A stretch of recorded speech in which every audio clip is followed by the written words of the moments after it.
Hello बच्चों, good morning. कैसे हो आप सब? ठीक हो? और चल रहा है पढ़ाई अच्छे से? प्रैक्टिस चल रहा है कि नहीं? प्रैक्टिस कर रहे हो ना आप लोग? प्रैक्टिस ज़रूरी है, ठीक है। जितना ज़्यादा प्रैक्टिस करोगे उतना अच्छा रहेगा आप लोग के लिए, समझ में आया? तो आप लोग फोकस ज़्यादा प्रैक्टिस पे कीजिए, ठीक है। और लिख लिख के प्रैक्टिस कीजिए, जितना लिख लिख के प्रैक्टिस कीजिएगा उतना अच्छा होगा, ठीक है। तो एक तो पहला पॉइंट हो गया, प्रैक्टिस करना है लिख लिख करके। दूसरा पॉइंट, न्यूमेरिकल जितना भी हो सके उतना बनाइए, ठीक है। और ऐसे हम भी अपने साइड से न्यूमेरिकल कुछ देंगे आप लोगों को करने के लिए, ठीक है ना। हमारा फर्स्ट चैप्टर तो ऐसे ठीक ही ठाक आप लोग का क्लियर हो गया, मतलब कि उसमें और भी न्यूमेरिकल कुछ करेंगे हम लोग, बट रिवीजन जरूरी है। रिवाइज जितना करिएगा उतना आप लोग के लिए अच्छा रहेगा, समझ में आया? तो आप पे डिपेंड करता है कितना रिवाइज करते हैं और क्या करते हैं, ठीक है। तो चलिए अब आगे बढ़ते हैं। हमारा आज का ये सेकेंड लेक्चर है चैप्टर 2 का, ठीक है। इलेक्ट्रिक पोटेंशियल एंड कैपेसिटेंस का चैप्टर नंबर 2 है। लेक्चर नंबर 2 है, सॉरी। लेक्चर नंबर 2 हम लोग शूट कर रहे हैं आज। तो पहला लेक्चर हम लोग बात किए थे, ठीक है। थोड़ा सा मैं उसको ब्रीफली बता देता हूँ आपको क्या क्या डिस्कशन हुआ था लास्ट क्लास में। हमारे पास क्या था, इलेक्ट्रिक फील्ड हुआ करता था और किसी प्लेन में, एक्स और जेड प्लेन में, ठीक है। और वो किधर होता था? नेगेटिव डायरेक्शन की ओर, ऊपर से नीचे की ओर। ये ऊपर प्लस एक्स एक्सिस है, नीचे माइनस एक्स एक्सिस है। तो हमारा इलेक्ट्रिक फील्ड नीचे की होता था माइनस एक्स एक्सिस में। और हमारा यूनिफॉर्म इलेक्ट्रिक फील्ड हुआ करता है, ये क्या यूनिफॉर्म इलेक्ट्रिक फील्ड हुआ करता था। तो हमारा ई वेक्टर इजिकल टू क्या लिखा जाएगा? Minus E naught I cap. E not क्या हो गया? यूनिफॉर्म इलेक्ट्रिक फील्ड का मैग्नीट्यूड ई नॉट, और माइनस आई कैप क्यों? क्योंकि नेगेटिव एक्स एक्सिस में लग रहा है, ठीक है। इसमें क्या बात किए थे हम लोग? एक प्लस क्यू चार्ज था, ठीक है, जिसको हम लोग क्या किए थे, इस पोजीशन से इस पोजीशन लेके गए थे, ठीक है, एक्स आई से एक्स एफ। और ये प्लस क्यू चार्ज था और ऊपर में खुद प्लस है, तो यहाँ से यहाँ ले जाने के लिए हम लोग को खुद वर्क करके ले जाना पड़ेगा, क्योंकि ये नीचे इलेक्ट्रोस्टैटिक फोर्स नीचे लग रहा होगा, ठीक है। तो हम लोग को अगेंस्ट काम करना पड़ेगा इलेक्ट्रिक फील्ड के, ठीक है ना। इलेक्ट्रोस्टैटिक फोर्स के अगेंस्ट काम करना पड़ेगा। तो हम लोग अगेंस्ट काम करके इसको ऊपर ले गए, ठीक है। किसके अगेंस्ट काम करना पड़ेगा? इलेक्ट्रोस्टैटिक फोर्स के अगेंस्ट, ठीक है। समझ में आया? ये तो प्लस क्यू चार्ज का बात था। यहाँ पे सपोज माइनस क्यू हुआ करता था, सेकंड केस जिसमें हम लिए थे। माइनस क्यू यदि यहाँ से यहाँ लेके जाना होगा तो क्या हम लोग को खुद वर्क करना पड़ेगा ना, सिस्टम खुद ही ले चल जाएगा अपने आप। इलेक्ट्रोस्टैटिक फोर्स माइनस पे कहाँ लगेगा? ऊपर प्लस प्लस चार्ज है तो माइनस पे कहाँ लगेगा? ऊपर की ओर। तो इस सिस्टम अपने इस क्यू माइनस क्यू चार्ज पे इधर ही फोर्स लग रहा है, एफ इलेक्ट्रोस्टैटिक। तो यहाँ से यहाँ लेने के लिए हम लोग को वर्क नहीं करना पड़ेगा, सिस्टम खुद ही चल जाएगा। मतलब हम लोग को बस पकड़ के रखना पड़ेगा, एफ एक्सटर्नल नीचे लगाना पड़ेगा इस पर, ठीक है, ताकि एक्सेलरेशन ना हो जाए। छोड़ दीजिएगा तो पूरा एक्सेलेट कर जाएगा। हम लोग को एक्सेलरेशन नहीं चाहिए ना, हम लोग को ये चाहिए कि यूनिफॉर्मली जाए, एकदम यूनिफॉर्म स्पीड में, ठीक है, वेलोसिटी कांस्टेंट रहे। तो उसके लिए क्या करना पड़ेगा? इलेक्ट्रोस्टैटिक फोर्स इलेक्ट्रोस्टैटिक फोर्स जो है उसके उल्टा अपोजिट डायरेक्शन में एक एक्सटर्नल फोर्स लगाना पड़ेगा, जिससे हमारा ये कांस्टेंट स्पीड से जाए, ठीक है ना। लेकिन दोनों मैग्नीट्यूड वाइज क्या होता है? लगभग सेम होता है, थोड़ा सा ज़्यादा होता है, हल्का सा ज़्यादा, मतलब कि समझ सकते हैं, एक हिसाब से मान सकते हैं कि बराबर ही होता है, ठीक है। क्लियर है? तो हमारा सेकंड केस ये था। थर्ड केस में क्या बात किए थे? प्लस क्यू चार्ज को ऊपर से नीचे लाए थे, ठीक है। प्लस क्यू ऊपर में है, ये प्लस प्लस प्लस है, प्लस क्यू है तो प्लस तो रिपेल करेगा, इलेक्ट्रोस्टैटिक फोर्स नीचे, ऊपर एक्सटर्नल फोर्स ऊपर, तो ये फिर से सिस्टम अपने आप काम करेगा यहाँ पे। थर्ड केस ये हो गया। फोर्थ केस क्या बात किए थे? फोर्थ केस में बात किए थे कि हम लोग माइनस क्यू चार्ज को नीचे लेकर आ रहे थे, ऊपर से नीचे। तो माइनस क्यू तो नीचे अपने आप नहीं आएगा, इलेक्ट्रोस्टैटिक ऊपर लग रहा है, तो हम लोग एक्सटर्नल फोर्स लगा करके अपने साइड लगा के लाना पड़ेगा। सिस्टम खुद नहीं करेगा इस पर वर्क, ठीक है। तो सिस्टम खुद नहीं करेगा, हम लोग को करना पड़ेगा। इसमें क्या चक्कर है? चक्कर यह है कि आपको 2 पॉइंट याद रखना है, ठीक है। ये जो 4 केस है इसमें कंक्लूजन निकालना है, 2 पॉइंट।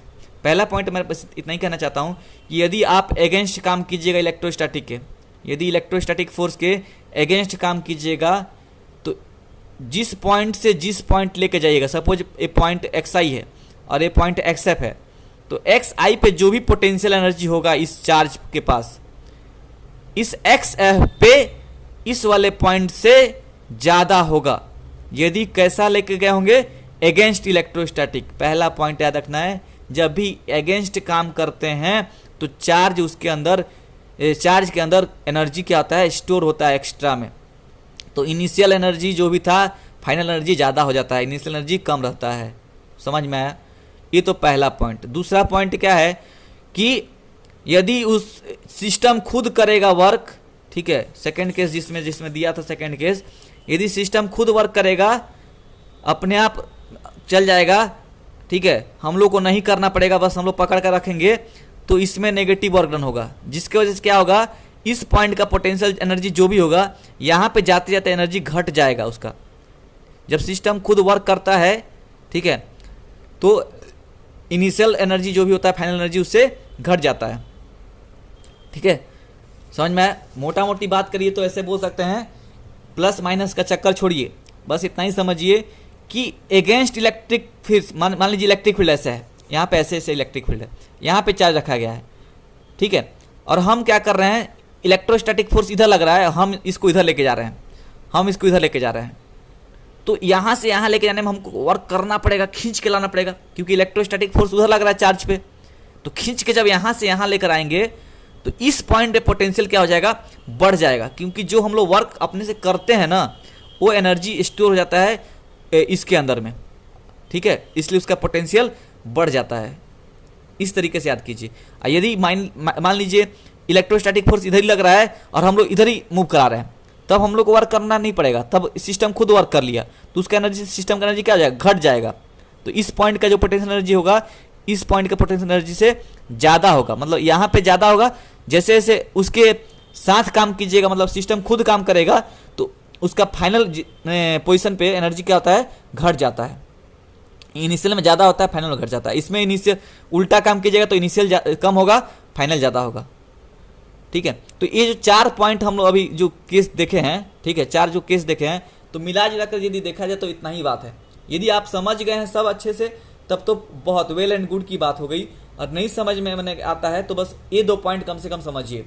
बस आपके सिलेबस में, बोर्ड के एग्जाम के हिसाब से देखा जाए, बोर्ड के पैटर्न से देखा जाए, तो इतना पॉइंट यदि समझ में आ जाता है तो बहुत अच्छी बात है। बस इतना ही याद ही रखना आपको कि अगेंस्ट काम करेंगे तब एनर्जी धीरे धीरे आगे बढ़ने पे बढ़ता है। सिस्टम खुद वर्क करेगा, ठीक है, सिस्टम खुद वर्क करेगा। जैसे हम यहाँ से यहाँ तक ले जा रहे हैं और सिस्टम अपने आप जा रहा है, मतलब कि फोर्स इधर ही लग रहा है, तब धीरे धीरे धीरे धीरे एनर्जी घटते चल जाएगा। शुरू में ज़्यादा होगा, बाद में कम हो जाएगा। हम यदि करेंगे, खुद से खींच के लाएंगे इधर, तब धीरे धीरे धीरे उसमें पोटेंशियल एनर्जी क्या होगा, ज़्यादा होते जाएगा। बस इतना ही याद रखना है आपको, है कि नहीं? समझ में आया? तो हमारा इतना ही बात था इस 4 केस के लिए, ठीक है। तो यदि इतना समझ गए हैं तो बहुत अच्छी बात है। आगे बढ़ते हैं अब हम लोग, ठीक है। आगे हमारा नेक्स्ट हेडिंग है, दिख रहा होगा आपको सामने, is electrostatic force a conservative force, कि क्या इलेक्ट्रोस्टैटिक फोर्स कंजर्वेटिव फोर्स होता है कि नहीं होता है, ठीक है। तो अब याद करते हैं कंजर्वेटिव फोर्स के बारे में थोड़ा सा, ठीक है। कंजर्वेटिव फोर्स के बारे में थोड़ा सा बात कर लेते हैं। याद होगा आपको फर्स्ट ईयर में कंजर्वेटिव फोर्स पढ़ाया गया होगा, जिसमें हम लोग एक बात याद कीजिए, जानते हैं कि मान लीजिए पॉइंट ए है और एक पॉइंट बी है, और इस पॉइंट से किसी बॉडी को, चाहे कोई भी पार्टिकल को उठा करके हम लोग को यहाँ ले जाना है, इस पॉइंट से इस पॉइंट ले जाना है। तो इधर हम लोग ऐसे जा सकते हैं, इस रास्ते से जा सकते हैं, इसको 1 बोल दीजिए, या फिर आप ऐसे भी जा सकते हैं, इसको 2 बोल दीजिए, या फिर आप ऐसे भी जा सकते हैं, इसको 3 बोल दीजिए, या फिर आप कुछ ऐसे घूमते हुए अमेरिका, कनाडा, जापान सब घूमते हुए, चाइना से होते हुए फिर यहाँ बी तक पहुँच सकते हैं, ठीक है। समझ में आया? ये 4 बोल लीजिए। तो यदि हम लोग इसका वर्क डन निकले, यहाँ से यहाँ तक किसी पार्टिकल को उठा करके यहाँ हम डिस्प्लेस कर रहे हैं, फोर्स लगाना पड़ेगा, तो वर्क डन मिलेगा, कुछ ना कुछ वर्क करना पड़ेगा। तो यहाँ से ए पॉइंट से बी पॉइंट तक का जो वर्क डन होता था, आइदर इस रास्ते से बात करिए, या फिर इस वाले से, या फिर इस वाले से, या फिर कहीं भी किसी रास्ते से, सभी पाथ से जो जाएंगे सबका वर्क डन क्या होता था कंजर्वेटिव फोर्स के लिए, सेम होता था, कांस्टेंट होता था, ठीक है। Work done by conservative forces, ठीक है, इज ऑलवेज कांस्टेंट होता है। इतना बात आपको याद है फर्स्ट ईयर का, ठीक है, जिसमें हम लोग ग्रेविटेशन चैप्टर में पढ़े थे कि जो ग्रेविटेशनल फोर्स होता है वो कंजर्वेटिव इन नेचर होता है, ठीक है, ठीक है ना।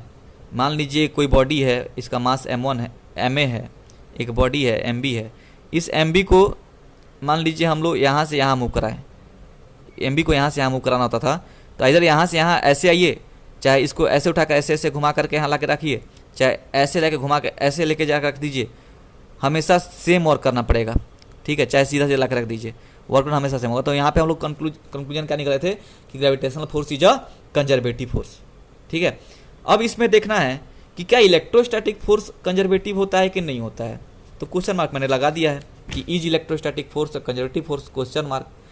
तो इसमें क्या है, यदि हम लोग क्या करेंगे, इसमें भी हम लोग 2 पॉइंट लेंगे। ठीक है, 2 पॉइंट के लिए अलग अलग पाथ ले लेंगे। ठीक है, अब पाथ लेके सॉल्व करेंगे, क्या सभी पाथ में हमारा वर्क डन सेम आ रहा है ना अलग आ रहा है।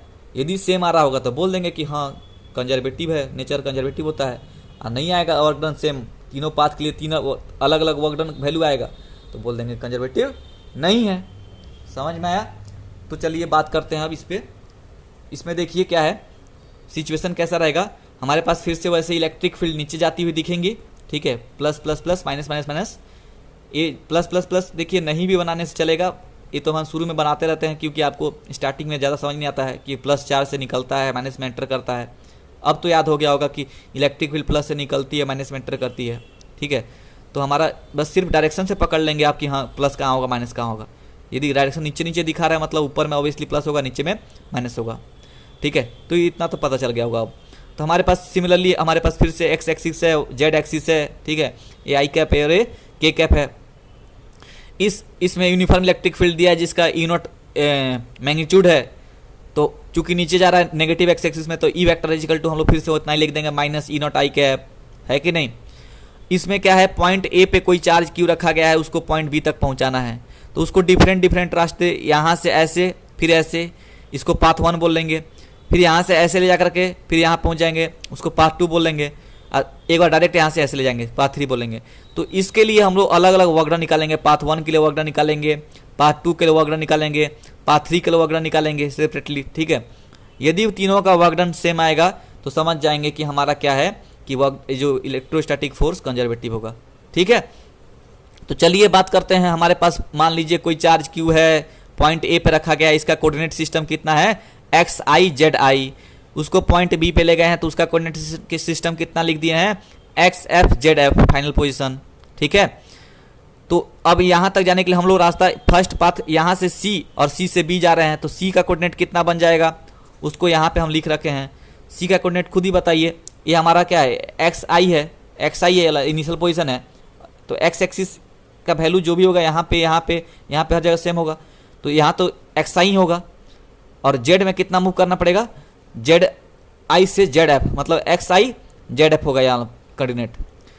यहाँ का coordinate Z I x I Z F होगा कि नहीं, समझ में आ रहा है। कोऑर्डिनेट सिस्टम लिखने आता है ना। यदि एक्स आई जेड आई और एक्स एफ जेड एफ है तो ये वाला कितना आ जाएगा, ये तो एक्स एक्सिस पे ही है। ठीक है, एक्स एक्सिस पे ही लाई कर रहा है, इसको एक्स एक्सिस मत मान लीजिएगा। यहाँ पे थोड़ा ये एक्स एक्सिस है हमारे पास, तो एक्स एक्सिस का वैल्यू यहाँ पे जो भी होगा, यहाँ पे 5 सपोज लिख देते हैं 5, तो यहाँ पे 5, यहाँ पे भी 5, यहाँ पे भी 5, यहाँ पे भी 5, यहाँ पे 5 होगा कि नहीं।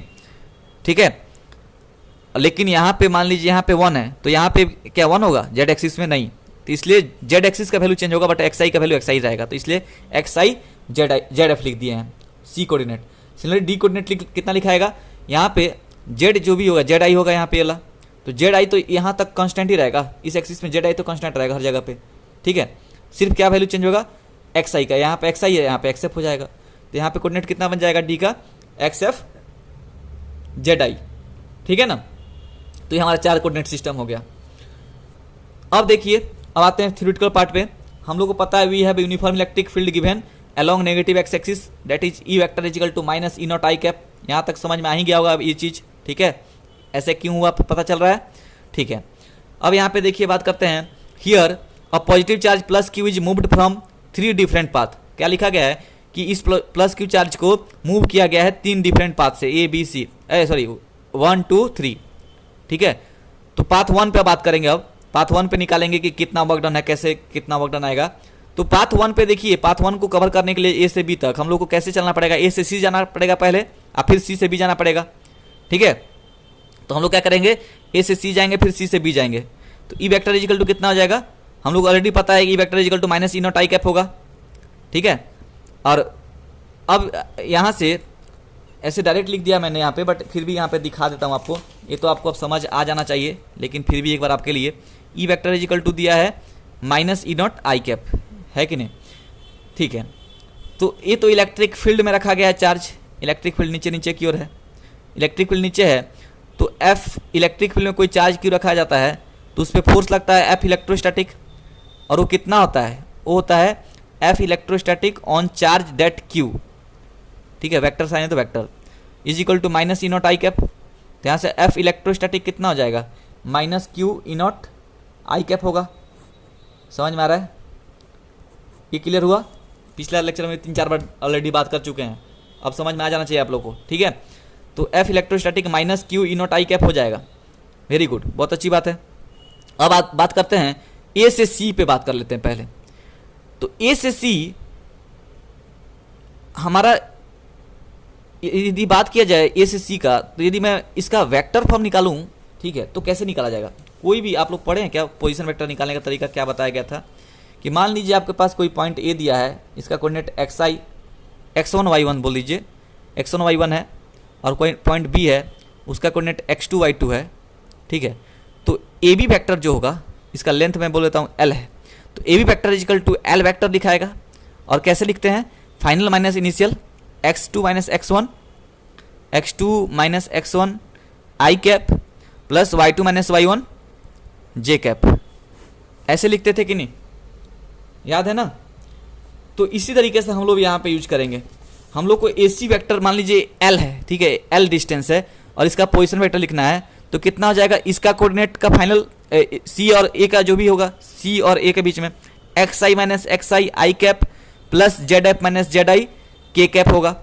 तो यहाँ पे उसी तरीके से L वेक्टर लिख दिया गया है, xi minus xi i cap plus zf minus zi k cap. तो xi माइनस xi जीरो हो जाएगा, तो ये टर्म जीरो हो जाएगा, ठीक है। और यहाँ पे L वेक्टर कितना बन जाएगा, zf माइनस zi बन जाएगा, और k कैप लगा रहेगा, ठीक है। अब आगे बात करते हैं, वर्क डन निकालेंगे फ्रॉम पॉइंट ए से पॉइंट सी।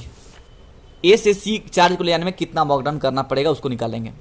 तो देखिए कैसे निकलेगा। वर्क डन का फॉर्मूला हमारा, work done is moving in, sorry, work done in moving, ठीक है, work done in moving charge from A to C is given by, कितना हो जाएगा, W external from A to C कितना हो जाएगा, F external vector dot L vector. Work done का formula याद है, एफ एक्सटर्नल हम लोग जानते हैं, इलेक्ट्रोस्टैटिक फोर्स कहाँ लग रहा है, इस चार्ज पे नीचे की ओर इलेक्ट्रोस्टैटिक फोर्स लग रहा है, इलेक्ट्रिक फील्ड इधर लगता है, उधर ही प्लस क्यू चार्ज यदि हो, इलेक्ट्रिक फील्ड की ओर ही इलेक्ट्रोस्टैटिक फोर्स लगता है। हम लोग को इसको इसी जगह पर रखने के लिए एफ एक्सटर्नल कहाँ लगाना पड़ेगा, एग्जैक्टली ऊपर। तो एफ इलेक्ट्रोस्टैटिक नीचे, एफ एक्सटर्नल ऊपर, तो दोनों अपोजिट हैं।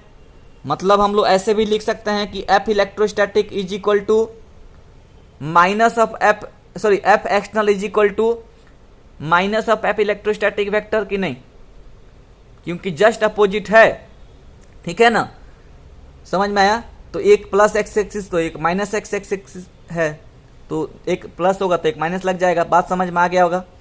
तो एफ एक्सटर्नल जगह पे हम लोग लिख सकते हैं minus F electrostatic vector dot L vector.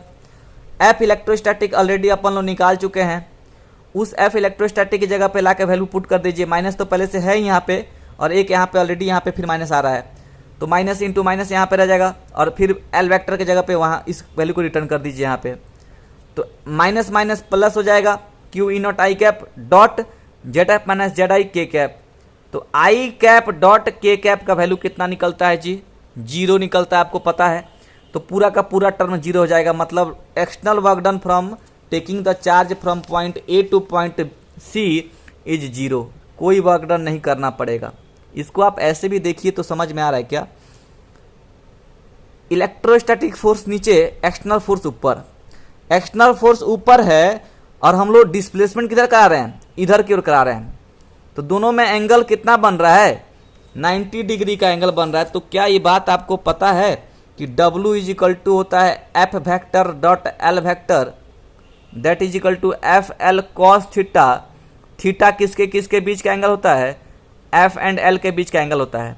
तो यदि थीटा यहाँ पे हम लोग को पता चल गया कि हर पॉइंट पे चार्ज को लीजिएगा, इस पॉइंट पे देख लीजिए इलेक्ट्रोस्टैटिक फोर्स नीचे और एफ एक्सटर्नल ऊपर लग रहा होगा, डिस्प्लेसमेंट कहाँ करा रहे हैं, राइट में। तो हर पॉइंट पे एंगल कितना बन रहा है, 90 डिग्री का। तो थीटा 90 डिग्री बन जाए तो एफ एल कॉस 90 पे वैल्यू कितना देगा, सीधा सीधा दिख रहा है, जीरो देगा, ठीक है। तो इस तरीके से आप इससे भी देख के समझ सकते हैं कि हाँ सही बोल रहे हैं, है कि नहीं, कि F external work done from A to C कितना आ रहा है, 0 आ रहा है।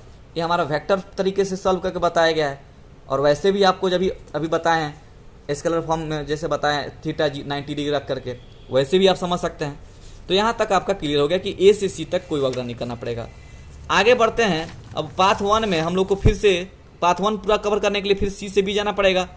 तो सी से B suppose plus Q charge है, तो याद कीजिए पहला केस अपना लेक्चर 1 का, plus Q charge electric field नीचे लग रहा है, ठीक है। इसको हम लोग को अगेंस्ट इलेक्ट्रिक फील्ड लेके जाना पड़ेगा। तो वर्क डन कितना आएगा याद है, क्यू ई नॉट एल आया था। खैर हम लोग फिर से कर देंगे उसको, लेकिन आपको अब याद हो जाना चाहिए, ठीक है। हम लोग को कितना वर्क डन करना पड़ेगा, क्यू ई नॉट एल। कैसे होगा, क्या होगा, देखिए यहाँ पे देखिए। तो again work done in taking plus Q charge from C to B is given by, कितना हो जाएगा, W external from C to B, और वर्क डन एक्सटर्नल निकालना है तो F external dot L vector होगा, उसका डॉट प्रोडक्ट होगा कि नहीं वर्क डन के लिए। और यहाँ पे हम लोग ऑलरेडी पता है एफ एक्सटर्नल जो है माइनस ऑफ एफ इलेक्ट्रोस्टैटिक है, और उसका value already q E naught आई कैप आ गया है। समझ रहे हैं कि नहीं, समझ रहे हैं ना।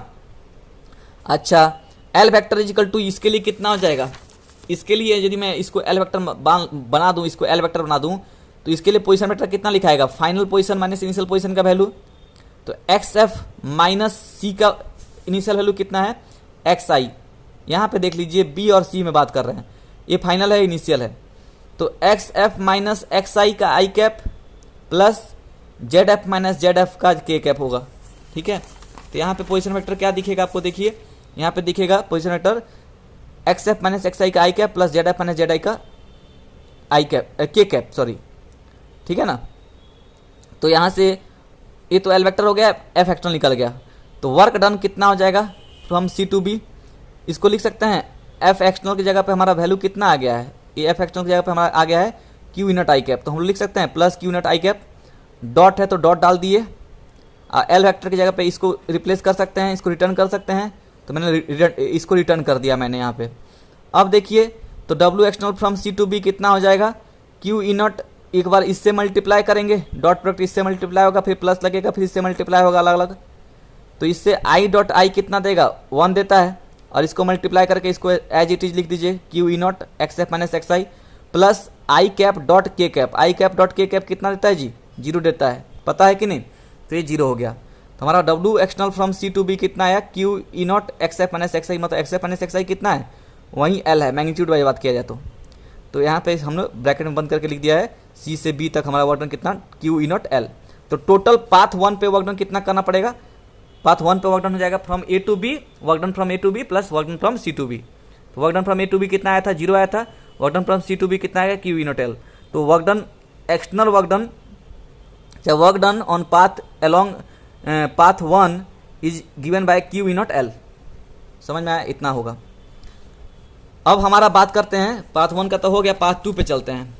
पाथ 2 पे चलने के लिए हम लोग को कैसे चलना पड़ेगा, पाथ 2 से जाने के लिए ए से डी जाना पड़ेगा, फिर डी से बी जाना पड़ेगा, ठीक है। तो जैसे ए सी से बी गए थे वैसे ही ए से डी जाएंगे कि नहीं, एग्जैक्टली उसी मैनर में, ठीक है।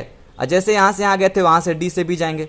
तो यहाँ पे आपको दिख रहा होगा कि इस डी से बी जाने में आपको फिर से वर्क डन 0 आएगा, दिख रहा है क्या, एफ इलेक्ट्रोस्टैटिक नीचे, एफ एक्सटर्नल ऊपर, एफ एक्सटर्नल ऊपर, डिस्प्लेसमेंट इधर। तो वर्क डन कितना, 90 डिग्री एंगल बनेगा हर पॉइंट पे। तो वर्क डन इसके कारण यहाँ पे 0 आएगा। और यहाँ पे ए से बी जाने के लिए फिर से ऐसे ही जाना पड़ेगा, जैसे यहाँ से यहाँ गए थे, तो फिर से वहीं क्यू ई नॉट एल ही आएगा, देखिएगा। तो फिर बट प्रोसीजर में तो जाना ही हम लोग को। तो चलिए प्रोसीजर में चलते हैं। Part 2 is from A to D and D to B. तो for path A to D कितना हो जाएगा जी, फिर से वहीं E vector is equal to minus E naught I cap, ये तो आपको समझ में आएंगे होगा, बार बार रिपीट कर दिए इतना। फिर वहीं F electrostatic force is equal to F electrostatic electric field intensity is equal to F electrostatic force on charge q, है कि नहीं, इतना ही लिखते हैं हम लोग, एफ बाई क्यू। तो जैसे वेक्टर फॉर्म में था वैक्टर फॉर्म मैंने लिख दिया, और बस इलेक्ट्रोस्टैटिक फोर्स यहाँ पे ई एल ई लगा दिया, और जैसे ये था वैसे लिख दिया। यहाँ से एफ इलेक्ट्रोस्टैटिक कितना, ये चल जाएगा इधर, तो हो जाएगा माइनस क्यू ई नॉट आई कैप। समझ में आया, ठीक है। तो यहाँ से एफ एक्सटर्नल इजिकल टू कितना होगा, हमेशा माइनस ऑफ एफ इलेक्ट्रोस्टैटिक, क्योंकि अपोजिट में लगता है इलेक्ट्रोस्टैटिक फोर्स के अपोजिट में एक्सटर्नल फोर्स लगता है, तो माइनस। अच्छा, तो एफ इलेक्ट्रोस्टैटिक हमारा कितना आ गया, ऑलरेडी पता चल चुका, माइनस क्यू ई नॉट आई कैप आया है, इतना पता चल चुका है हम लोग को। तो माइनस यहाँ पहले से, माइनस यहाँ पे फिर आया, माइनस माइनस प्लस बन के एफ एक्सटर्नल हमारा कितना मिल गया, क्यू इनट आई कैप। तो मैंने लिख दिया F external Q E naught i cap.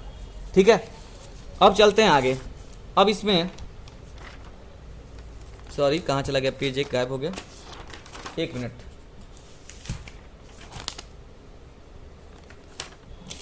थोड़ा सा वेट कीजिए, एक पेज मिसिंग लग रहा है।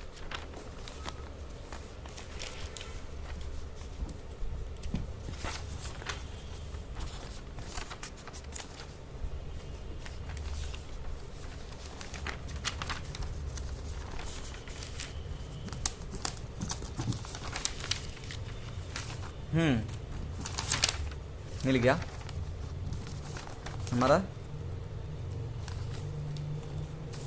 ये है। तो हम लोग कहाँ डिस्कस कर रहे थे, पार्ट 2 के लिए ना, इतना आ गया ना हमारा F external equal to q E naught i cap. तो हमारा एक्सटर्नल फोर्स तो निकल गया। अब हम लोग बात करेंगे, और किस बात के लिए बात कर रहे हैं, फॉर ए टू डी ना। तो ए टू डी के लिए, फॉर ए टू डी के लिए एल वेक्टर कितना लिखाएगा, इस डायग्राम को लेकर वापस आते हैं। ए टू डी के लिए कितना वेक्टर दिखाएगा, ए से डी, इसका कोऑर्डिनेट माइनस इसका कोऑर्डिनेट करना पड़ेगा। तो यहीं पे करिए, ए से डी देखिए, तो डी हमारा फाइनल है ना, तो x F minus x I I cap plus Z I minus Z I के कैप होगा। तो देखिए यहाँ पे वही लिखा गया है, x F minus x I cap plus Z I minus Z I के कैप। तो इसको माइनस करेंगे 0 हो जाएगा, फिर बचेगा कितना L vector, x F minus x आई कैप बचेगा सिर्फ। तो वर्क डन कितना हो जाएगा for taking the charge along A to D, ठीक है, फ्रॉम ए टू डी कितना हो जाएगा, तो W external from A to D is equal to F external vector dot L vector. F external का वैल्यू हम लोग को मिल चुका था ऑलरेडी, कितना मिला था हमारा, ऑलरेडी वैल्यू मिल चुका था, यहाँ पे दिख रहा है आपको एफ एक्सटर्नल कितना मिला था, क्यू ई नॉट आई कैप है ना। तो हम लोग उसको वैल्यू को रिप्लेस कर देंगे यहाँ पे। तो एफ एक्सटर्नल जब लिख दिया क्यू ई नॉट आई कैप, डॉट है तो डॉट डाल दिया, एल वेक्टर हमारा इतना निकला था, इतना लिख दिया। यहाँ पे देख पा रहे होंगे आई कैप 1 दे देगा और ये मैग्नीट्यूड सिंपली मल्टीप्लाई हो जाएगा। तो कितना बनेगा, q E naught x F minus x i magnitude की बात की तो कितना है, एल है। तो work done from point A to D कितना आ गया, क्यू ई नॉट एल आ गया। सिमिलरली डी से बी ऑलरेडी बता चुके हैं, बट फिर भी हम लोग वेक्टर में देखेंगे इसको, ठीक है, 0 ही आएगा। कैसे, D to B work done कितना, F external dot L vector, और डी से बी के लिए हमारा वर्क डन कितना हो जाएगा, पॉइंट एल वेक्टर कितना लिखाएगा, इस डी से बी के लिए हम लोग डी से बी जाना है, फाइनल बी है, तो बी पॉइंट ए है, डी है ए, तो x F minus x f i cap plus Z F minus Z I के कैप। तो हमारा एल वेक्टर कितना लिखाएगा, x F minus x f i cap plus Z F minus Z I के cap, है कि नहीं। तो एल वेक्टर कितना हो जाएगा, ए तो 0 हो गया, सॉरी ए 0 हो जाएगा और सिर्फ इतना लिखाएगा, तो z F minus Z I के कैप हो जाएगा। तो वर्क डन के फॉर्मूला में डाल दीजिए वैल्यू को, एल के जगह पे इतना डाल दीजिए इस वाले को, और एफ एक्सटर्नल हमारा ऑलरेडी आ चुका है, क्यू ई नॉट आई कैप आ चुका है। तो हमारा कितना हो जाएगा, क्यू ई नॉट आई कैप प्लस बोल रहा हूँ dot z F minus Z I के कैप। तो z F minus i cap dot k cap क्या देगा, 0। तो पूरा टर्म कितना हो जाएगा, 0। तो डी से बी के देख लिए ना, 0 आ रहा है ना, ऑलरेडी बता चुके हैं हम, पिछले जब स्टार्ट किए तो बताए थे ना 0 आएगा। तो यहाँ पे दोनों पार्ट 2 के लिए यदि बात किया जाए तो वर्क डन कहाँ से कहाँ हो रहा है, ए से डी और डी से बी दोनों को ऐड कीजिए। स्केलर है तो इसके हम लोग अलजेब्रिकली ऐड कर सकते हैं। तो ए से डी में हमारा कितना क्यू ई नॉट एल आया था, इसमें 0 आया था, तो हमारा पार्ट 2 से कितना आया, एक्सटर्नल वर्क डन 2 से कितना आया, क्यू ई नॉट एल आया। तो पार्ट 1 पे भी क्यू ई नॉट एल आया था, पार्ट 2 पे भी कितना आया, क्यू ई नॉट एल आया। यदि पार्ट 3 पे भी क्यू ई नॉट एल आ जाता है तब तो हमारा प्रूफ हो जाएगा कि हाँ वो क्या है, क्या बोल सकते हैं हम लोग कि F electrostatic force is a conservative force. तो चलिए बात करते हैं पार्ट 3 पे। पार्ट 3 पे देखिए हम लोग कहाँ से कहाँ जाना पड़ेगा, पार्ट 3 के लिए डायरेक्ट ए से ऐसे बी जाना पड़ेगा, ठीक है, यहाँ से यहाँ जाना पड़ेगा। तो इसके लिए एल वेक्टर कैसे लिखाएगा, इसके लिए एल वेक्टर कहाँ से होगा, this minus this i cap plus this minus this k cap, x F minus x I cap plus Z F minus Z I के कैप। तो यहाँ से देखिए क्या हो जाएगा, उसको उससे पहले पहुंचने पहले ई वेक्टर कितना लिखा जाएगा, E vector equal to minus E naught I cap, फिर से वही चीज, ये तो आप लोगों को याद हो गया होगा, रिपीट हो करके, F electrostatic minus q E naught आई कैप, फिर एफ एक्सटर्नल कितना हो जाएगा, माइनस ऑफ एफ इलेक्ट्रोस्टैटिक, तो हो गया माइनस ऑफ माइनस प्लस, तो प्लस क्यू ई नॉट आई कैप। तो एफ एक्सटर्नल हमारा q plus q E naught आई कैप मिल गया है। फिर एल वेक्टर अभी बता रहे थे, तो क्या एल वेक्टर इतना ही होगा, बिल्कुल होगा, समझ में आया, X F minus x I I cap plus Z F minus Z I के cap. Work done in moving the charge plus Q from A to B, तो वर्क डन कितना हो जाएगा ए से बी के लिए, ए से बी के लिए हो जाएगा F external dot L vector. तो एफ एक्सटर्नल की जगह पे अपना वैल्यू रिटर्न कीजिए जो भी वैल्यू है, एल वेक्टर की जगह पे जो भी वैल्यू उसको रिटर्न कीजिए, तो ऐसे ही कुछ दिखेगा आपको, है ना, समझ में आ रहा है। ये वाला वैल्यू इसको यहाँ रिटर्न किए हैं, एल वेक्टर का जो वैल्यू था ये वाला उसको यहाँ रिटर्न कर दिए हैं। अब देखिए यहाँ पे एक बार इससे मल्टीप्लाई होगा, फिर प्लस पड़ेगा, फिर इस बार इससे मल्टीप्लाई होगा, तो यहाँ से क्यू कितना हो जाएगा, क्यू ई नॉट आई कैप, डॉट है तो dot, X F minus x I I cap, तो एक्स एफ माइनस एक्स आई कैप मैंने डाल दिया, इसको ब्रैकेट में बंद कीजिए, फिर प्लस आने तो प्लस, फिर से क्यू ई नॉट आई कैप, डॉट है तो dot, X F minus x I के कैप। यहाँ से आप क्या देख पा रहे हैं, आई कैप और आई कैप दिख रहा है, तो यहाँ तो 1 दे देगा, बट आई कैप और के कैप क्या देगा, ये पूरा टर्म ही 0 हो जाएगा, तो इसमें मैंने यहाँ पे 0 लिख दिया है। और आई कैप कितना 1 दे देगा, और इस दोनों को स्केलर को मल्टीप्लाई कीजिएगा मैग्नीट्यूड को, तो Q E naught x F minus x I तो सिर्फ दे देगा कितना, Q E naught x F minus x I. समझ में आया, तो एक्स एफ माइनस एक्स आई कितना एल होता है, तो यहाँ से भी हम लोग क्या निकला, W external from A to B q E naught L आया। इसके लिए दूसरा कोई रास्ता तो है नहीं, सिर्फ यहाँ से यहाँ जाना था, यहाँ क्या था, यहाँ से यहाँ से यहाँ जाना था, इसके लिए तो डायरेक्ट यहाँ से यहाँ चले गए, और उसके लिए वर्क डन हम लोग को कितना मिला, क्यू ई नॉट एल। तो हम लोग देख पा रहे हैं कि क्यू ई नॉट एल, तीनों केस में हमारा क्यू ई नॉट एल ही आया। तो क्या work done along path 1, 2 and 3 same है, बिल्कुल सेम है। तो यहाँ पे देखिए वहीं लिखा मैंने, work done is independent of path followed. तो क्या बोल रहा है कि जो वर्क डन निकला है ए से बी, हम लोग जो वर्क डन निकाले हैं वो पाथ से इंडिपेंडेंट है, चाहे वो हम लोग 1 के क्रॉस गए हो, 1 जो रास्ता है पाथ 1 है इस रास्ते से गए हो, चाहे हम लोग ऐसे गए हों, चाहे डायरेक्ट चले गए हों, तीनों में वर्क डन का वैल्यू सेम ही आया है, और जो कि कितना आया है, क्यू ई नॉट एल आया। इसलिए मैंने लिखा है W external 1 is equal to W external 2 is equal to W external 3, path 1 path 2 path 3 is equal to q E naught L. तो तीनों पाथ सेम है, मतलब इंडिपेंडेंट है पाथ फॉलोड के, ठीक है। कौन सा रास्ते से जा रहा है उससे कोई मतलब नहीं है, किस रास्ते से लेके जा रहे हैं चार्ज को उससे कोई मतलब नहीं है, डिपेंड किस पे करता है, initial point and final point पे, कि इनिशियल पॉइंट कहाँ से स्टार्ट हुआ, फाइनल कहाँ पहुँचना है, ठीक है। कहाँ से जा रहे हैं कैसे जा रहे हैं उससे कोई फर्क नहीं पड़ता है। तो इससे हम लोग क्या कंक्लूजन निकाले, therefore electrostatic force is a conservative force, यहाँ से हमारा कंक्लूजन निकल गया। बात समझे, क्लियर हो गया कंसेप्ट एकदम, इलेक्ट्रोस्टैटिक फोर्स कंजर्वेटिव कैसे होता है, क्यों होता है, ठीक है। आप इसको आसान भाषा में भी समझ सकते थे, ठीक है। जैसे आप बोल सकते थे कि हाँ ए से सी और सी से बी के लिए यदि आप बात करेंगे वेक्टर फॉर्म जिसको समझ नहीं आता उसके लिए, फोर्स ऊपर लग रहा है, डिस्प्लेसमेंट इधर रहा है, तो वर्क डन कितना, वहीं 0, 90 डिग्री पे 0 होता है। फिर यहाँ से यहाँ बात किया जाए, यदि हम लोग बात नहीं करें, हम लोग आपको नहीं आता है वर्क डन का ज़्यादा मैंने चक्कर, वेक्टर वोक्टर ज़्यादा समझ नहीं आता, तो कैसे करेंगे, वेक्टर जिसको समझ नहीं आता उसके लिए मैं बता दूं ऐसे, ठीक है, ऐसे समझ में आ गया होगा वेक्टर भी आपको, बट उसके लिए जो बिल्कुल एकदम लगता है कि नहीं है मुझे समझ नहीं आया वेक्टर, तो क्या बता दिया वेक्टर, है ना। तो उसके लिए क्या हो जाएगा, देखिए हमारा क्या हो रहा है, ये चार्ज यहाँ पे प्लस क्यू है, इस पर इलेक्ट्रोस्टैटिक, चूंकि इलेक्ट्रिक फील्ड तो नीचे लग रहा है, तो एफ इलेक्ट्रोस्टैटिक भी नीचे लगेगा, प्लस क्यू चार्ज होगा, तो ठीक है। अब हमको यहाँ से यहाँ लेके जाना है, तो हम लोग को क्या करना पड़ेगा, वर्क डन का फॉर्मूला जानते हैं कि एफ डॉट एल होता है ना, F vector dot L vector होता है, ठीक है, जो कि एफ एल कॉस थीटा लिखते हैं हम लोग, ठीक है ना। तो हम लोग यदि लिखे हैं तो एक्सटर्नल वर्क डन निकालना हम लोग को, तो यहाँ लिखना पड़ेगा F external L cos theta, है कि नहीं। अब एफ एक्सटर्नल को क्या लिख सकते हैं, क्या एफ एक्सटर्नल ऐसे लिख सकते हैं कि ये जो थीटा है किसके किसके बीच का एंगल होता है, एल और एक्सटर्नल फोर्स के बीच का एंगल। तो एल किधर लग रहा है, एल ऊपर ही लग रहा है, ठीक है, एल ऊपर ही लग रहा है, और एफ एक्सटर्नल भी कहाँ लग रहा है, ऊपर ही लग रहा है। हम लोग डिस्प्लेस भी ऊपर कर रहे हैं और एक्सटर्नल फोर्स भी कहाँ लगा रहे हैं, ऊपर लगा रहे हैं, ठीक है।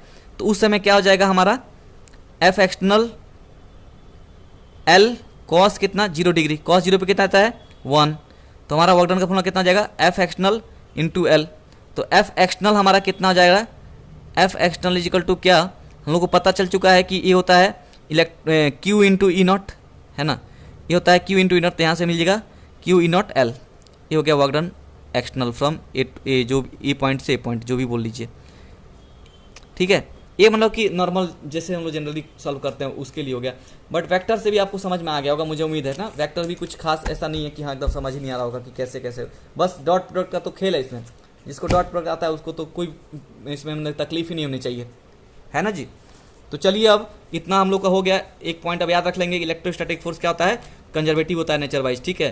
पाथ पे डिपेंड नहीं करता है, किस रास्ते से लेके जा रहा है उस पर कोई डिपेंड नहीं करता है, सिर्फ डिपेंड करता है पॉइंट पे कि कहाँ से कहाँ लेके जाना है। यहाँ से यहाँ का जो वर्क डन होगा, यहाँ से यहाँ तक का वर्क डन अलग हो जाएगा, बट यहाँ से यहाँ तक का वर्क डन किसी भी रास्ते से जाइए हमेशा सेम होगा। बस यही कंक्लूजन आपको समझना था, यही समझना था। यदि ये समझ में आ गया है तो बहुत अच्छी बात है, तब तो कोई टेंशन की बात है ही नहीं। चलते हैं अपने नेक्स्ट टॉपिक की ओर। हमारा नेक्स्ट टॉपिक क्या है, electric potential energy due to a point charge. तो हम लोग को क्या करना है, अब इलेक्ट्रिक पोटेंशियल एनर्जी निकालना है किसी पॉइंट चार्ज के कारण, ठीक है। टॉपिक तो हमारा स्टार्ट हुआ था, चैप्टर का नाम ही था इलेक्ट्रिक पोटेंशियल एंड कैपेसिटेंस, और मैं बार बार आपको पहले से ही बोला था कि हम लोग इलेक्ट्रिक पोटेंशियल को बाद में पढ़ेंगे, पहले पढ़ेंगे इलेक्ट्रिक पोटेंशियल एनर्जी के बारे में, ठीक है। तो अभी तक हम लोग यूनिफॉर्म इलेक्ट्रिक फील्ड में काम चल रहा था हमारा, ठीक है। कैसा फील्ड में काम चल रहा था, यूनिफॉर्म इलेक्ट्रिक फील्ड में। अब देखिए पॉइंट चार्ज आ गया, तो पॉइंट चार्ज से आपको पता है कि प्लस क्यू चार्ज होता है, तो इलेक्ट्रिक फील्ड कैसे निकल रहा होता है, कुछ इस तरीके से, ठीक है। जानते हैं बाहर बाहर जाएगा प्लस क्यू चार्ज है तो,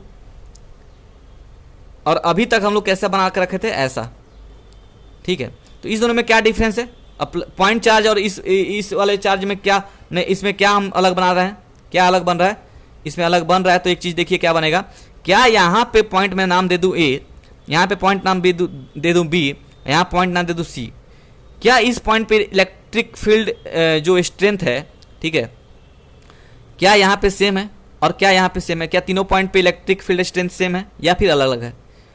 ई का फॉर्मूला हम लोग डिराइव कर चुके हैं, किसी पॉइंट चार्ज के कारण कितना आता है, कोई पॉइंट चार्ज क्यू रखा होता है और किसी आर डिस्टेंस पे पी पॉइंट पे हम लोग इलेक्ट्रिक फील्ड निकालने का फॉर्मूला क्या निकाले थे, याद है आपको, ई इक्वल होता था 1/4 pi epsilon naught q by r square, याद है कि नहीं, इतना ही होता था ना। तो ये तो सब कांस्टेंट होता था, ये सब कांस्टेंट, तो इन्वर्सली प्रोपोर्शनल था किसके, आर स्क्वायर के। तो जैसे जैसे दूरी बढ़ाते जाएंगे वैसे वैसे जो इलेक्ट्रिक फील्ड स्ट्रेंथ जो होगी उसके स्क्वायर से घटते चल जाएगी। तो ऑब्वियस सी बात है, यहाँ पे यहाँ पे यहाँ पे ये तो यूनिफॉर्म इलेक्ट्रिक फील्ड है नहीं, ये तो यूनिफॉर्म था। यूनिफॉर्म में क्या था, ए पॉइंट, बी पॉइंट और सी पॉइंट। तो यहाँ पे E A is equal to E B is equal to E C था, तीनों जगह इलेक्ट्रिक फील्ड स्ट्रेंथ सेम था। बट यहाँ पे ऐसा कुछ नहीं है, यहाँ पे ई ए क्या होगा, ज़्यादा होगा, क्योंकि आर जितना जितना बढ़ेगा उतना ई वैल्यू घटेगा। यहाँ पे क्यू से ए आर दूरी बढ़ जा रहा है तो ए थोड़ा सा कम हो जाएगा, और सबसे कम कौन सा हो जाएगा, सबसे कम ई सी हो जाएगा। यहाँ पे ऐसा है, तो यूनिफॉर्म नहीं है ये, ठीक है। पॉइंट चार्ज से यूनिफॉर्म इलेक्ट्रिक फील्ड नहीं निकलती, यूनिफॉर्म इलेक्ट्रिक फील्ड ऐसे कुछ होता है। तो इतना समझ में आया यूनिफॉर्म नॉन यूनिफॉर्म के बारे में। और चीज़ देखिए, यहाँ पे हम लोग को ज़्यादा जोर से पकड़ कर रखना पड़ेगा। फोर्स कहाँ लग रहा होगा, इधर। एफ इलेक्ट्रोस्टैटिक बाहर क्यों लग रहा है, उसको भगा रहा होगा प्लस क्यू चार्ज है तो, क्योंकि हम लोग किससे जज करते हैं, क्यू नॉट डाल के जज करते हैं इलेक्ट्रिक फील्ड स्ट्रेंथ। तो इस क्यू नॉट पे इलेक्ट्रोस्टैटिक फोर्स बहुत जोर से लग रहा होगा, तो हमको इसको एकदम जोर से पकड़ कर रखना पड़ेगा। इस पोजीशन पे रखना चाहते हैं, इस पे होल्ड करना चाहते हैं हम तो, ठीक है। बट पॉइंट बी पे जाने के बाद यहाँ पे थोड़ा सा धीरे पकड़ना पड़ेगा, क्योंकि यहाँ पे क्या होते हैं, इसका वैल्यू घट जाता है, क्योंकि दो चार्ज यहाँ पे क्यू नॉट है, यहाँ पे क्यू नॉट है, डिस्टेंस बढ़ जाएगा तो फोर्स घट जाता है। यहाँ पे और धीरे पकड़ना पड़ेगा, ठीक है। तो फोर्स भी यहाँ पे देख पा रहे हैं आप लोग, मेरा कहने का मतलब इतना ही है, फोर्स भी यहाँ पे देखिए यूनिफॉर्म नहीं है, मैंने यूनिफॉर्म नहीं बोल सकते, कांस्टेंट नहीं है फोर्स, यहाँ पे कांस्टेंट फोर्स नहीं है, हर जगह पे फोर्स वेरिएबल है, वेरी कर रहा है अपना वैल्यू। बट यहाँ पे क्या था, यहाँ पे क्या चक्कर था, यहाँ पे हर जगह फोर्स सेम था। यहाँ पे जितना जोर से पकड़ कर रखना पड़ेगा उतना ही यहाँ पे जोर से पकड़ कर रखना पड़ेगा, उतना ही यहाँ पे चाहे उतना ही यहाँ पे चाहे जहाँ भी रख लीजिए यूनिफॉर्म इलेक्ट्रिक फील्ड में, हर जगह पे आपको सेम फोर्स से रखना पड़ेगा उसको पकड़ के। इलेक्ट्रोस्टैटिक फोर्स हर जगह कांस्टेंट रहेगा। मेरे को इस बात को समझाने के पीछे उद्देश्य क्या था, मकसद क्या था मेरा उद्देश्य यह था कि हम लोग पढ़ चुके हैं work done for constant force जो होता है वो होता है एफ डॉट एल वेक्टर, ठीक है। सिंपली इतना लिख देते हैं हम लोग। यदि फोर्स वेरिएबल हो जाता है तब क्या होता है जी, तब वर्क डन कैसे निकालते हैं, तब वर्क डन निकालने का तरीका होता है W is equal to F vector dot L vector, तो लिखते ही हैं, ठीक है। डीएल वेक्टर मतलब F vector dot dl vector, साथ में क्या डाल देते हैं, इंटीग्रेशन फ्रॉम पॉइंट ए से पॉइंट बी, याद है फर्स्ट ईयर, ठीक है। तो वेरिएबल फोर्स के लिए वर्क डन का फॉर्मूला ये होता है, कांस्टेंट फोर्स के लिए होता है। तो अभी तक जो चल रहा था सब यूनिफॉर्म इलेक्ट्रिक फील्ड में चल रहा था, कांस्टेंट फोर्स था, आराम से निकाल दिया हम लोग। बट पॉइंट चार्ज का जब बात किया जाएगा तो हम लोग को क्या यूज करना पड़ेगा, वर्क डन का तरीका निकालने के लिए वेरिएबल फोर्स का तरीका यूज करना पड़ेगा। और वेरिएबल फोर्स निकालने के लिए आपको पता है, सपोज कीजिए कोई बॉडी को यहाँ से यहाँ लेके गए हैं, ये पॉइंट मान लीजिए पॉइंट ए है, ये पॉइंट बी है, ठीक है ना। तो इसके लिए वर्क डन हम लोग, सपोज फोर्स भी वेरिएबल है, हर जगह फोर्स अलग अलग लग रहा है, तो इसके लिए तरीका क्या करेंगे हम लोग, करते क्या है, कहीं भी मान लेते हैं एक पॉइंट से, सपोज यहाँ से एक आर डिस्टेंस मान लेते हैं और छोटा सा वर्क डन करा लेते हैं डी आर, याद है कि नहीं, यही तरीका होता है इंटीग्रेशन करने का। छोटा सा वर्क डन निकाल के इंटीग्रेट कर देंगे, इसको बोलेंगे d W equal to F d L, F dot d L. इसको इंटीग्रेट करने कहाँ से कहाँ तक, ए से बी तक, ये होता है तरीका निकालने का। तो उसी का यूज करेंगे यहाँ पे, ठीक है ना, इसका यूज कर यहाँ पे पड़ेगा। तो देखिए कैसे कैसे क्या हो रहा है हमारे पास। यहाँ क्या है डायग्राम में, एक पॉइंट चार्ज है, इसको सोर्स चार्ज भी बोल सकते हैं, प्लस क्यू चार्ज जो सेंटर ओ पे रखा हुआ है ओरिजिन पे, ठीक है। और हम लोग एनर्जी निकाल रहे हैं, पोटेंशियल एनर्जी निकाल रहे हैं, ठीक है ना। तो हमारे लिए, हमारे पास क्या है, एक छोटा सा चार्ज क्यू है, प्लस क्यू, वो पॉइंट ए पर रखा गया है। तो इसके पास कुछ इलेक्ट्रिक फील्ड होगा, इलेक्ट्रिक फील्ड बाहर के निकल रहा होगा। तो हम लोग को इस चार्ज को यहाँ से यहाँ तक उठा के करना है, मैंने रखना है, ए से बी तक ले जाना है, और तब उसके लिए वर्क डन निकालेंगे हम लोग, ठीक है। समझ में आ रहा है बात। तो हम लोग क्या बोल रहे हैं कि जो चार्ज प्लस क्यू है, जो छोटा वाला, वो पॉइंट ए पर रखा गया है, जो कि कितना दूरी है इस पॉइंट से, ओरिजिन से, वो अपना आर आई डिस्टेंस पे है, और हम लोग को बी पे ले जाना है, पॉइंट बी पे। तो वो हमारा कितना डिस्टेंस पे है, वो हमारा आर एफ जो है वो हमारा कहलाता है फाइनल पोजीशन, चाहे फाइनल पॉइंट। तो हमारा ए बी पॉइंट कितना दूरी है पे है, आर एफ दूरी पे है, A point R I, B point R F. तो हम लोग को कहाँ से कहाँ तक करना है वर्क डन, ए से बी तक करना है, ठीक है। तो उसके लिए क्या करेंगे हम, ऐसे चलिए बता देता हूँ। इसके लिए क्या करेंगे हम लोग, इस चार्ज को कहीं भी आर डिस्टेंस पे मान लेंगे इस पॉइंट से, और छोटा सा डिस्टेंस के लिए वर्क डन निकाल लेंगे, और फिर उसको इंटीग्रेशन में डाल देंगे, कहाँ से कहाँ तक, आर आई से आर एफ तक। तो हमारा टोटल वर्क डन निकल जाएगा। यही तरीका है, क्योंकि फोर्स क्या है यहाँ पे, इलेक्ट्रिक फील्ड तो वेरिएबल है, तो यहाँ पे फोर्स जो होगा वो अलग होगा, यहाँ पे कुछ अलग होगा, यहाँ पे कुछ अलग होगा, यहाँ पे कुछ अलग होगा, हर जगह फोर्स वेरिएबल है। तो वर्क डन तरीका वही होता है कि नहीं, वेरिएबल फोर्स के लिए। समझ में आया। तो अब उसका थोड़ा सा डिस्क्रिप्शन है कि क्या क्या इसमें दिया गया है। Consider a positive point charge plus Q, ठीक है, ये positive point charge plus Q लीजिए एट ओरिजिन, जिसको ओरिजिन ओ पे रखा गया है, and a charge plus Q is moved from A to B. इस point A plus Q charge को, छोटा ले को, ए से बी तक मूव कराया गया है। जहाँ पे इसको यदि मैं थोड़ा सा बने कि इस तरह लिखूँ, प्लस क्यू क्या है, सोर्स चार्ज है, प्लेस्ड एट पॉइंट ओ पे रखा गया सोर्स चार्ज है। प्लस क्यू क्या है, एक चार्ज, छोटा सा चार्ज है, ठीक है, small charge, which is to be moved from A to B, जिसको हम लोग मूव कराना है ए से बी तक, ठीक है। आर पे बाद में आता हूँ, आर आई डिस्कशन कर लेते हैं पहले। इनिशियल आर आई क्या है, initial position of plus Q charge from origin, है ना, ओरिजिन से इनिशियल पॉइंट है इसका चार्ज का। आर एफ क्या है, final position of plus Q charge from origin, ठीक है। आर एफ क्या है, चार्ज का फाइनल पोजीशन है इस पॉइंट ओ से, ठीक है, ओरिजिन से। आर क्या है, आर कोई भी आर्बिट्रेरी डिस्टेंस होता है, ठीक है। आर जरूरी नहीं कि हम जहाँ यहीं पे लिए, अरे यहाँ भी आर ले सकते हो। तुम लोगों को क्या करना, जहाँ भी आर ले लिए वहाँ से छोटा सा डी आर डिस्टेंस के लिए वर्क डन निकाल करके इंटीग्रेशन यहाँ से लोअर लिमिट से अपर लिमिट तक कर देना है, ठीक है। यही तरीका होता है निकालने का, इसी तरीके से सीखना है, प्रैक्टिस करते रहिएगा तो आपको अपने आप समझ में आने लगेगा, ठीक है। तो हम लोग क्या करेंगे, तो हम लोग आर के बारे में लिख देंगे। आर क्या है, position of charge plus q at any point r from origin, ठीक है, किसी भी आर पॉइंट पे ए प्लस क्यू चार्ज का डिस्टेंस है आर, ठीक है। और डी आर क्या है, छोटा सा small position, small element along plus Q charge, along which plus Q charge move, ठीक है। ये आर वेक्टर क्या है, डी आर वेक्टर, वो छोटा सा डिस्टेंस है जिसके अलोंग इस चार्ज को हम लोग मूव कराए हैं, ठीक है, उसके लिए वर्क डन निकालेंगे। तो हम लोग जानते हैं, अब आगे बढ़ते हैं। हम लोग को पता है F electrostatic equal to q E vector होगा कि नहीं, इसमें कन्फ्यूजन नहीं होना चाहिए। इलेक्ट्रिक फील्ड ऐसे ऐसे है, ठीक है, मान लीजिए इलेक्ट्रिक फील्ड ऐसे ऐसे है, तो ई इक्वल टू इतना है, तो एफ वेक्टर इक्वल टू क्या लिखाएगा, चाहे ई वेक्टर इक्वल टू क्या लिखाएगा, चार्ज मान लीजिए यहाँ पे कोई प्लस क्यू चार्ज रखा गया है, तो ई वेक्टर इक्वल टू क्या लिखाएगा, एफ वेक्टर बाई क्यू दिखाएगा कि नहीं, दिखाएगा। समझ में आया। तो यहाँ से एफ वेक्टर इक्वल टू कितना आ जाएगा, क्यू इंटू ई वेक्टर। समझ में आया, इतना वेक्टर फॉर्म में ऑलरेडी हम लोग बात कर चुके हैं पहला चैप्टर में। तो यहाँ से अब एफ इलेक्ट्रोस्टैटिक इक्वल टू कितना हो जाएगा, क्यू को क्यू रख देंगे, इलेक्ट्रोस्टैटिक फोर्स, इलेक्ट्रोस्टैटिक बोल रहा हूँ, इलेक्ट्रिक फील्ड स्ट्रेंथ का फॉर्मूला याद है। अब हम लोग को क्या निकालना है, प्लस क्यू चार्ज का निकाल रहे हैं ना, इस पॉइंट आर पे इस पॉइंट आर पे इलेक्ट्रोस्टैटिक, अरे यार इलेक्ट्रोस्टैटिक नहीं, इलेक्ट्रिक फील्ड कितनी होगी इस पॉइंट आर पे, जो आर डिस्टेंस है, इस पॉइंट आर पे इलेक्ट्रिक फील्ड की वैल्यू कितनी होगी, वो होगी 1/4 pi epsilon naught q by r square. ये बात ऑलरेडी मैं बता भी चुका हूँ, फिर से बता रहा हूँ। प्लस क्यू चार्ज होता था आर डिस्टेंस पे, पी पॉइंट पे क्यू नॉट को रखते थे, ठीक है। तो हमारा electric field strength E equal to कितना आया करता था, 1/4 पाई एप्सिलॉन नॉट, ठीक है, capital Q by r square, ठीक है। और वेक्टर फॉर्म है तो आर हमारा वेक्टर फॉर्म है, मतलब किधर फोर्स लग रहा है, इस क्यू नॉट पे फोर्स किधर लग रहा है, बाहर की ओर। तो हमारा आर वेक्टर जो होगा उसका पोजीशन वेक्टर किधर लगेगा, डायरेक्शन किधर दिखाएंगे हम लोग, उसको डायरेक्शन दिखाते हैं आर कैप से, और किधर लग रहा होगा, इधर क्यों लगता है, ठीक है। तो ये हमारा वेक्टर फॉर्म में हो गया इलेक्ट्रिक फील्ड स्ट्रेंथ का वैल्यू। तो हम लोग उसको रिप्लेस करेंगे, यहाँ पे भी वही लिखा गया है कि E vector is equal to 1/4 pi epsilon naught q by r square r cap. Epsilon naught क्यों, क्योंकि एयर मीडियम में काम चल रहा है, मीडियम कैसा है, एयर मीडियम है, इसलिए एप्सिलॉन नॉट है, ठीक है। यदि दूसरा मीडियम होगा तो अपने हिसाब से क्वेश्चन में अपना चेंज कर लेंगे हम लोग। इतना तो आता है आपको, ऑलरेडी कराया जा चुका है उस चीज़ को। तो यहाँ से हम लोग आगे बढ़ते हैं। अब देखिए फिर से वही चीज़, F external is equal to minus F electrostatic, समझ में आया।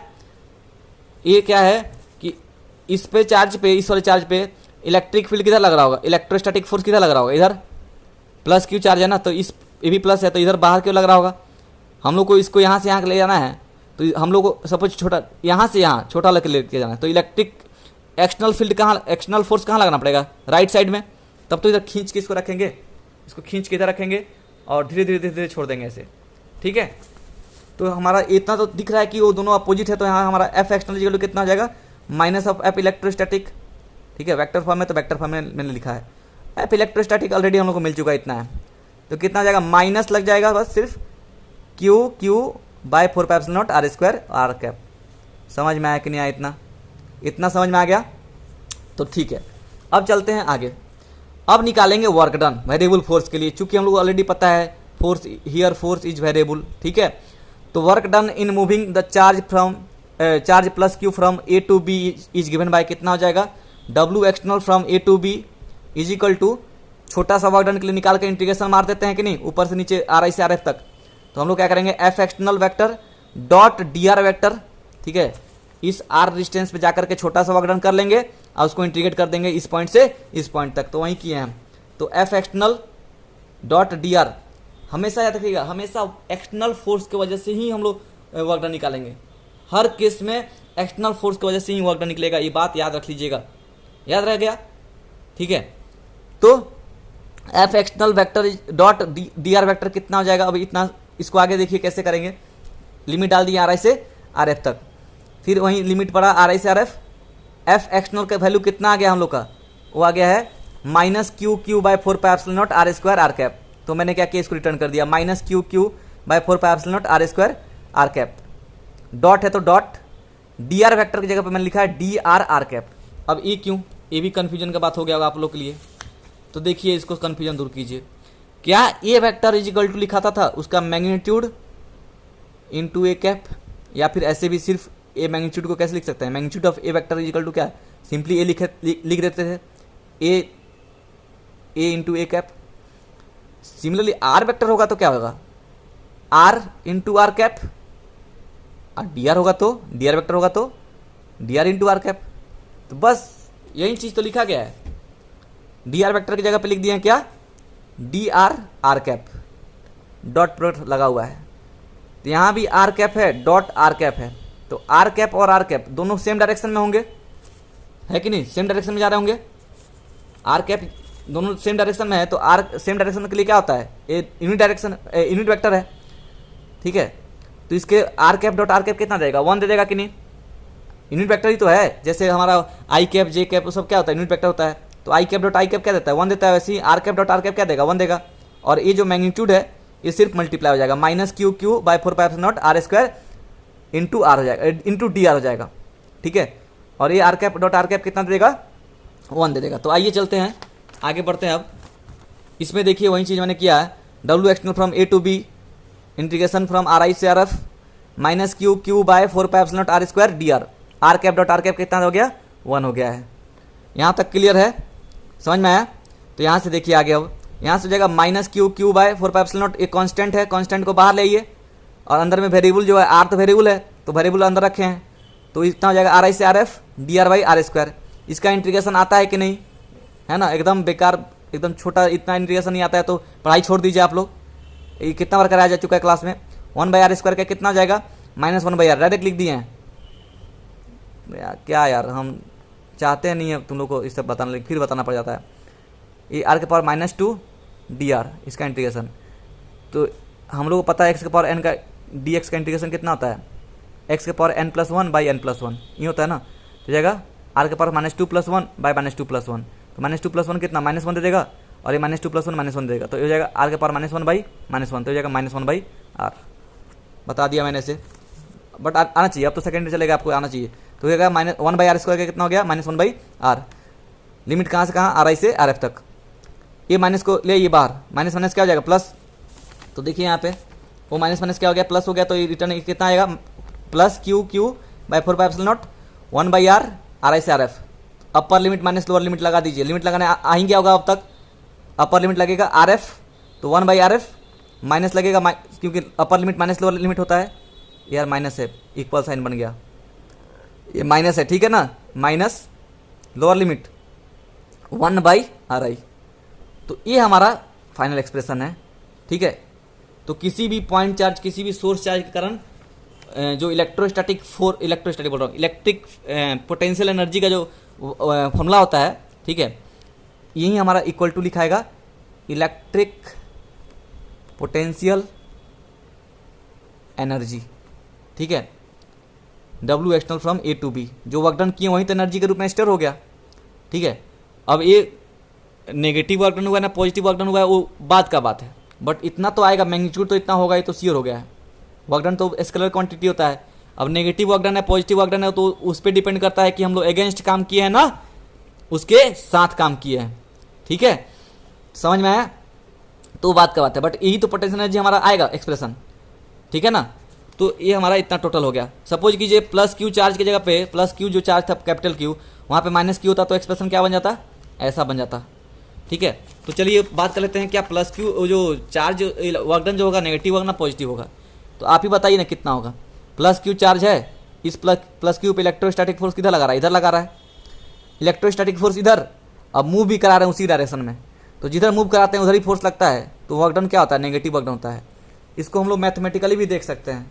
मैथमेटिकली देखने के लिए क्या बोल सकते हैं, हम लोग पता चल चुका है W एक्सटर्नल कितना होता है फ्रॉम A to B, ये होता है क्यू बाय 4πε0 1/RF - 1/RI, ठीक है ना, ये होता है, देख लीजिए ये होता है एक्सप्रेशन। अच्छा ये बताइए, इस डायग्राम में आप थोड़ा नोटिस कीजिए, RI बड़ा है ना RF बड़ा है, इस डायग्राम में RI बड़ा है ना RF बड़ा है, ऑब्वियसली RI छोटा है RF बड़ा है, तो हम लिख सकते हैं RF is greater than RI। तो ये बताइए क्या 1/RI में मैं लिखूं greater than equal to sign या फिर लेस देन, तो कैसे लिखेंगे, कौन बड़ा होगा, ये बड़ा होगा ना ये बड़ा होगा। दी RI छोटा है तो इसका वैल्यू बड़ा होगा, RF छोटा है, RF बड़ा है तो इसका वैल्यू छोटा होगा, मतलब ये बड़ा होगा और ये छोटा हो जाएगा, रेशियो पलट जाता है, ठीक है, समझ में है।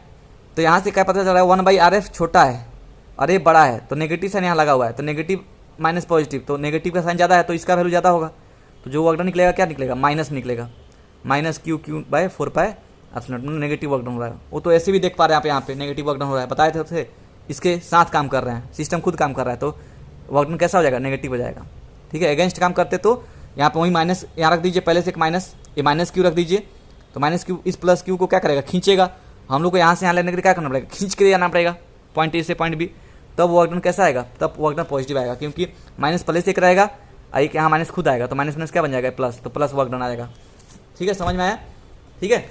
तो हमारा अब नेक्स्ट टॉपिक होगा, अब आएगा हमारा चैप्टर का जो मेन, जो हम बोले थे ना इलेक्ट्रिक पोटेंशियल एनर्जी बताने के बाद हम बताएंगे इलेक्ट्रिक पोटेंशियल डिफरेंस या इलेक्ट्रिक पोटेंशियल क्या होता है, ठीक है। तो अब हम लोग इलेक्ट्रिक पोटेंशियल डिफरेंस या इलेक्ट्रिक पोटेंशियल पे बात करेंगे, ठीक है।